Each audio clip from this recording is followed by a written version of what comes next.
ಶ್ರೀಕೃಷ್ಣ ಹೇಳಿದ ಕತೆ ಕೇಳಿ, ಹಾಗಾದರೆ ಅವನು ಹುಟ್ಟಿದ ನಕ್ಷತ್ರದಲ್ಲಿ ಹುಟ್ಟಿದವನು ಯಾರು ಕೃಷ್ಣ ಎಂದು ಕೇಳಿದನು ಧರ್ಮಜ. ಇನ್ಯಾರು? ಯಾರು ಅಂದರೆ ನಮ್ಮ ಭೀಮಸೇನನೇ. ಇದೇ ನಕ್ಷತ್ರದಲ್ಲಿ ಹುಟ್ಟಿದ ಬಕಾಸುರನು ಸಹ ಭೀಮಸೇನನ ಕೈಯಲ್ಲಿ ಸಾವನ್ನಪ್ಪಿದ್ದಾನಲ್ಲವೇ?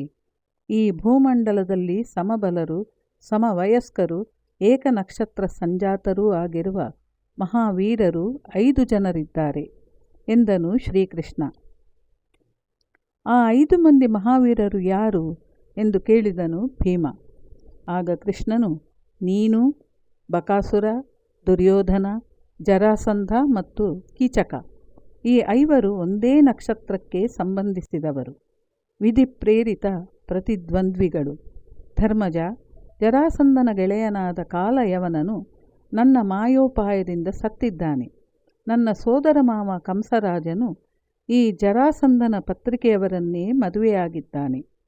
ಕಂಸ ಮತ್ತು ಕಾಲಯವನರಿಬ್ಬರೂ ನನ್ನಿಂದಲೇ ಸತ್ತಿದ್ದಾರೆಂದು ಜರಾಸಂಧನಿಗೆ ನನ್ನ ಮೇಲೆ ದ್ವೇಷವಿದೆ.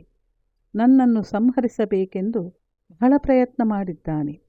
ನೋಡು ಭೀಮ, ಜರಾಸಂಧನ ಕಾರಣದಿಂದಲೇ ನಾನು ದ್ವಾರಕಾವತಿಯನ್ನು ಸಮುದ್ರದಲ್ಲಿ ನಿರ್ಮಿಸಿಕೊಳ್ಳಬೇಕಾಯಿತು. ಕಾರಣವೇನೆಂದರೆ ಅವನ ಮರಣ ನನ್ನ ಕೈಯಲ್ಲಿಲ್ಲ, ನಿನ್ನ ಕೈಯಲ್ಲಿದೆ.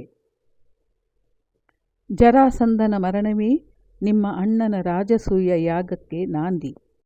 ಅರ್ಜುನ, ಭೀಮಸೇನರನ್ನು ಕರೆದುಕೊಂಡು ನಾನು ನಾಳೆಯೇ ಮಗಧ ರಾಜ್ಯಕ್ಕೆ ಪ್ರಯಾಣ ಬೆಳೆಸುವೆ ಎಂದನು ಕೃಷ್ಣ. ಶುಭಮಸ್ತು ಎಂದನು ಧರ್ಮರಾಯ.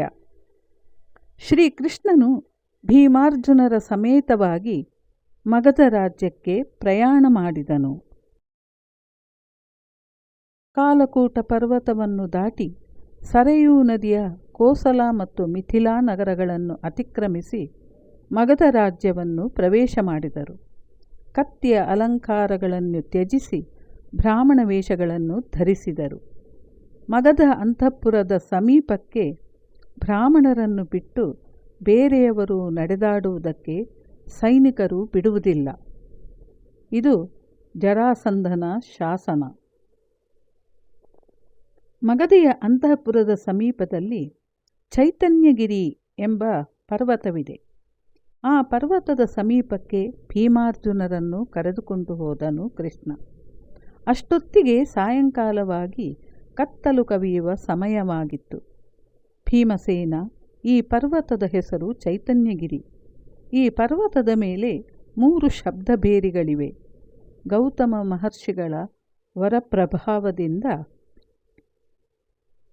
ಈ ಭೇರಿಗಳು ಶತ್ರು ಮನೋಭಾವನೆಯಿಂದ ಯಾರೇ ಆಗಲಿ ಕೋಟೆಯ ಒಳಗೆ ಪ್ರವೇಶ ಮಾಡಿದರೆ ಸಾಕು ಭಾರೀ ಶಬ್ದವನ್ನು ಮಾಡುತ್ತವೆ. ಕೂಡಲೇ ಮಗಧರು ಎಚ್ಚರಗೊಂಡು ಶತ್ರು ಸಂಹಾರ ಮಾಡುತ್ತಾರೆ ಎಂದನು. ಇದು ಮುಂದಿನ ಭಾಗದಲ್ಲಿ ಮುಂದುವರಿಯುವುದು.